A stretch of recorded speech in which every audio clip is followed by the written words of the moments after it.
নদীর ধারে ছিল বিশাল বড় একটা বটগাছ। রাত হলে সেই বটগাছের আশেপাশে দিয়ে সবাই চলাচল করতে অনেক ভয় পেত, কারণ সেই বটগাছে বসবাস করত ভয়ঙ্কর রকমের একটি নীল রঙের দৈত্য।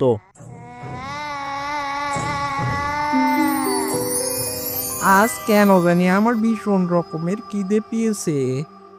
এখন আমি কি খাবো? এই নদীর মাছগুলো তো আমি আগেই খেয়ে ফেলে শেষ করে দিয়েছি। এখন এখন আমি কি করব? ওদিকে এক টুনি পাখি বাজার থেকে মাছ নিয়ে বাসায় ফিরতে ফিরতে প্রায় সন্ধ্যা নেমে আসে। আজ কেন জানি এত তাড়াতাড়ি সন্ধ্যা হয়ে গেল। শুনেছি ওই বট গাছে নাকি ভূত থাকে। ওই ভূত নাকি আবার মাছ খেতে ভীষণ ভালোবাসে। এখন আমি এই মাছ নিয়ে কিভাবে বাসায় ফিরবো? আল্লাহ আল্লাহ করে কোনোভাবে বাসায় ফিরলেই বাঁচি।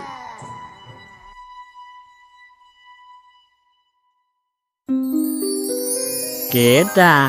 টুনি পাখি নাকি? ব্যাগের মধ্যে কি শুনি? মাছ নিয়ে বাসায় ফিরছ? মাছের গন্ধ কিন্তু আমি অনেক আগেই পেয়েছি। আমি যে মাছ খেতে ভালোবাসি এটা তো সবাই জানে। তোমার কিভাবে এত সাহস হয় আমাকে মাছ না দিয়ে মাছ নিয়ে বাসায় ফিরছ? এরপর দৈত্যটি টুনির কাছ থেকে মাছ নিয়ে পালিয়ে যায়। হায় হায় হায়, এখন আমি কি নিয়ে বাসায় ফিরবো? আমি বাসায় এখন কি বলবো?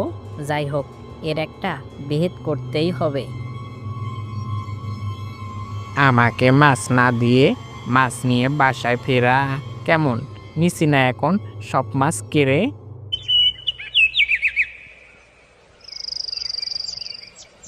পরের দিন সকালবেলা টুনি চলে গেল কুমারের বাসায়। কুমার মশাই, কুমার মশাই, ও কুমার মশাই। কে টুনি? হঠাৎ করে কি আমার কথা তোমার মনে পড়লো, না কোনো প্রয়োজনে আমার কাছে আসছো শুনি? ওসব কথা বাদ দাও। আমি অনেক বড় একটা সমস্যায় পড়ে তোমার কাছে এসেছি। আমাকে তুমি একটা শক্তপোক্ত মাটির মাছ বানিয়ে দিতে পারবে? পারবো না মানে? অবশ্যই পারবো। তুমি বিকাল বেলা এসে মাছটা নিয়ে যাও।